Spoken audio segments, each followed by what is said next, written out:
Messieurs, mesdames, bonjour et très heureux de vous retrouver dans ce cadre, dans cette émission spéciale 15 minutes chrono sur Télé 50, la meilleure de télévision en République démocratique du Congo. Bilan et prospectif, 6 mois après être à la tête de la province de Bazouélé, le professeur Jean-Robert Zaza est là des défis. Qu'est-ce qu'il a déjà fait? Qu'est-ce qui devrait être fait? Vous savez, Bazouélé, c'est parmi les nouvelles provinces qui, après le découpage de la République démocratique du Congo, qui a quitté de 11 à 26 provinces. Je vous laisse découvrir et voir le professeur.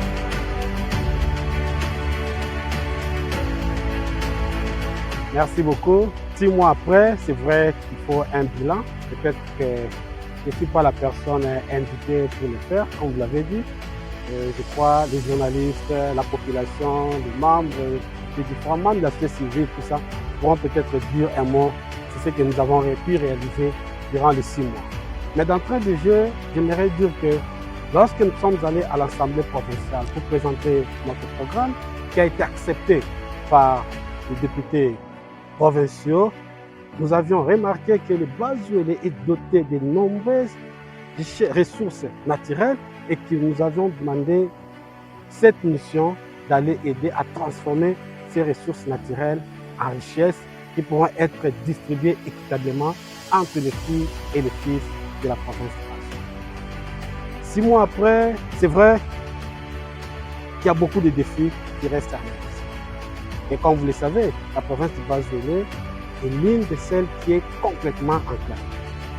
Avec un réseau routier d'intérêt général d'environ 2400 km, vous conviendrez avec moi que moins de 10% de ces réseaux est praticable, d'où la province est complètement enclavée. Et voilà, lorsque nous avons échangé avec les députés provinciaux et les membres de la population, il nous avait été demandé d'axer notre priorité sur la réhabilitation des infrastructures. 6 mois après, c'est vrai qu'il y a eu des petits pas, mais des pas qui, je pense, ont permis à faire avancer la province du Bazouélé. Nous voulons ici saluer la vision du chef de l'État avec ce que nous appelons aujourd'hui la gratuité. S'il y a des provinces qui ont vraiment profité de cette gratuité, c'est la province du Bazouélé. Pour accompagner la politique prônée par le chef de l'État dans la gratuité de l'enseignement, le gouvernement provincial a mis en place une campagne que nous avons dénommée « Pas d'école sans banc ». Lorsque je suis arrivé à la tête de la province de Bazouélé, nous avons remarqué que la plupart d'enfants d'école primaire étaient en train de s'asseoir à même le sol. Et en lançant la campagne « Pas d'école sans banc », grâce aux partenaires, par exemple comme l'UNICEF, et grâce aux fonds propres de la province de Bazouélé, nous avons pu acquérir des bancs et aujourd'hui, nous pouvons vous rassurer et vous pouvez le voir à partir des images que plus de 75% d'enfants dans les écoles primaires dans la ville de Bouta utilisent des bancs qui nous ont été offerts grâce au lobbying que nous avons pu mener et aussi les fonds propres de la province. Et là, ça a été un impact positif pour la gratuité de l'enseignement de la province. Avant tout, pour une nouvelle province comme le Bazouélé, il fallait d'abord la restauration de l'autorité. Le Bazouélé était en proie de couches d'insécurité, incivisme fiscal et tant d'autres. Il fallait rapidement remettre la pendule à l'air et voir comment tout le monde devait se mettre au travail. Et nous avons rapidement instauré le système d'itinérance dans les territoires. Nous avons visité 4 sur 6 des territoires qui composent la province de Bazouélé. Nous avons instauré une administration de proximité où nous échangeons régulièrement avec les membres de la société civile. Pas plus tard que la semaine passée, les jeunes du comité provincial de la jeunesse de la province de Bazouélé étaient en discorde. Nous avons mis ensemble et nous avons pu trouver, j'ai convoqué une assemblée générale extraordinaire, ce qui a permis à ces jeunes d'étudier ensemble leurs problèmes et trouver des pistes de solutions. Et parmi lesquels c'était l'élection d'un nouveau comité provincial qui est déjà en œuvre. Donc, la collaboration avec la communauté, nous avons aussi instauré la journée des travaux communautaires et ce qui fait que avec un leadership collectif où les gouverneurs des provinces, maires de la ville, les membres provinciaux du comité de sécurité, les membres de la société civile et tous les cadres de l'administration, chaque jeudi matin, se lancent dans la communauté pour les travaux communautaires. Et cela, ça a un impact positif qui fait que tout le monde exécute ces travaux et qui se font d'une manière avec une ambiance de cordialité, permet à fait que nous puissions rendre notre vie propre. Et tous ces petits travaux ont permis à ce qu'il y ait de l'ordre qui soit revenu.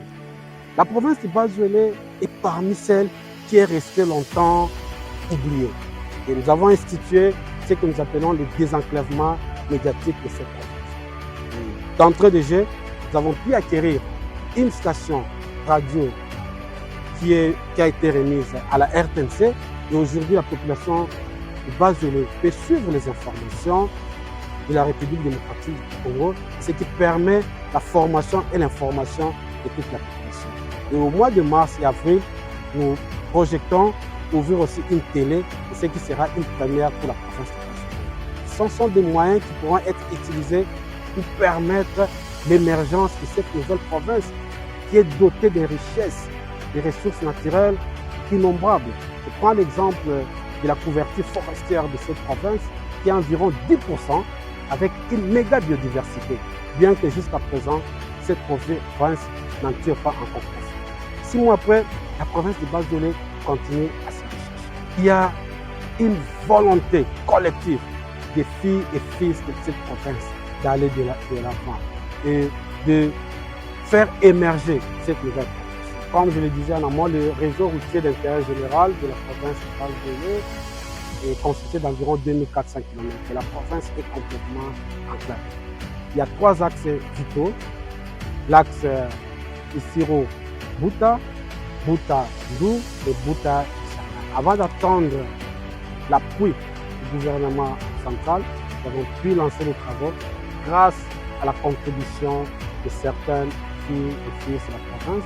Nous voulons saluer ici l'assistance substantielle que nous avons reçue de la sénatrice Carole Aguito à travers sa fondation qui a mis à notre disposition 100 mètres cubes de carburant, environ 500 fils.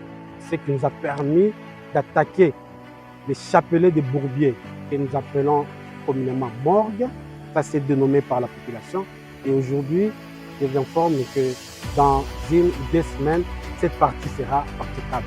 Et ça s'est fait grâce à la volonté du gouvernement provincial, grâce à la contribution d'une grande fille de la province qui nous a aidés et qui a permis à ce que ces travaux puissent se lancer. Nous continuons à lancer un vibrant appel à toutes les filles et les fils de Bas-Zelé de venir en fait que nous puissions fédérer nos efforts pour faire émerger notre province.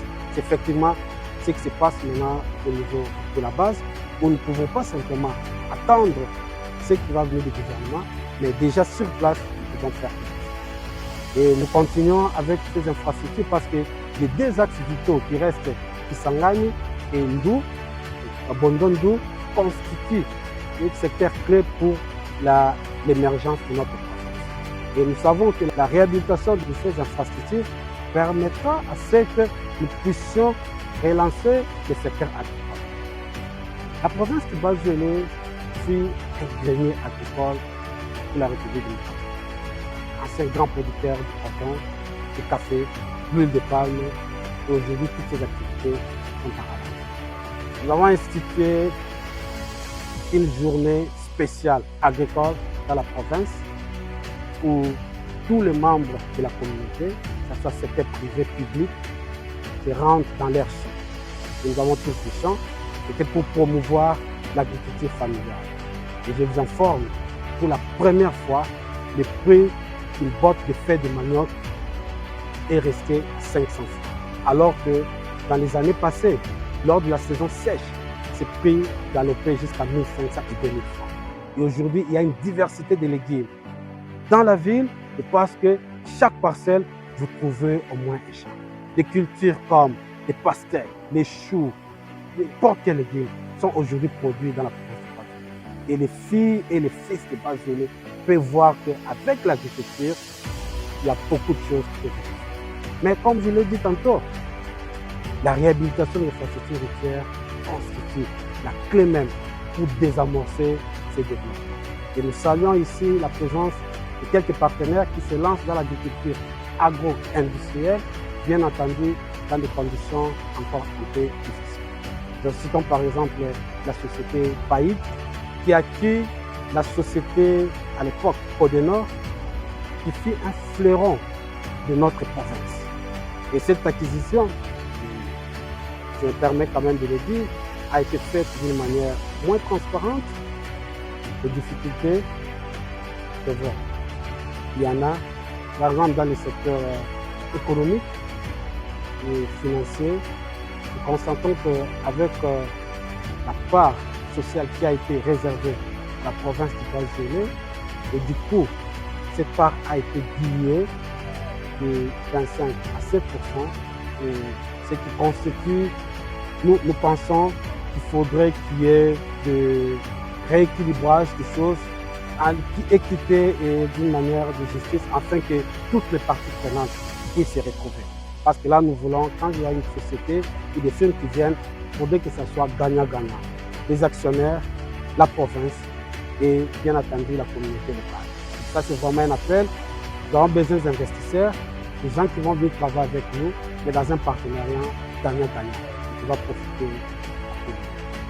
6 mois après, je crois dire que ce serait difficile pour moi, comme je l'ai tantôt, de faire un bilan. C'est pourquoi nous allons vous lancer une invitation. Venir sur le terrain pour voir ce qui est fait et pour voir la volonté des filles et fils de Bas-Gelé. Je profite de l'occasion pour lancer encore un vibrant appel à toutes les filles et fils de Bas-Gelé et à tous ceux qui aiment cette province pour venir afin qu'ensemble nous puissions voir qu'est-ce qui peut être fait pour faire avancer notre province. Tantôt, je parlais de la sénatrice Carole Aguito. Il faudrait quand même le dire à titre illustratif, pas seulement que nous avons eu cette aide en carburant de 500 filles, mais il y a par exemple la prise en charge de nos élèves de 6e année secondaire aux examens d'État, dont les frais ont été payés, et ce qui a permis une augmentation même des réussites de 12%. C'est quelque chose à féliciter. Là, nous ne comptons pas les ponts qui ont été construits, les infrastructures scolaires, et j'en passe. Et je crois que si toutes les filles et les fils qui sont emboîtées le pas, nous allons faire ressortir la province de cette pauvreté, nous allons faire ressortir la province de ce niveau pour qu'elle reprenne sa place.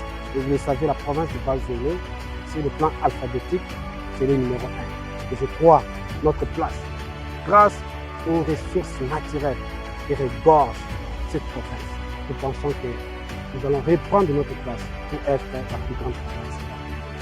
Merci beaucoup, professeur Jean-Robert Nzaza. Les téléspectateurs vont vous suivre. C'est à eux de juger, c'est à eux de nous faire des suggestions. Vous avez suivi pendant 15 minutes. 6 mois après, Bas-Gelé. Le rendez-vous est pris pour une prochaine émission et on reviendra sur le terrain pour palper la réalité en main. N'hésitez pas de rester branché dans votre programme sur Télé 50. À très bientôt avec le même plaisir.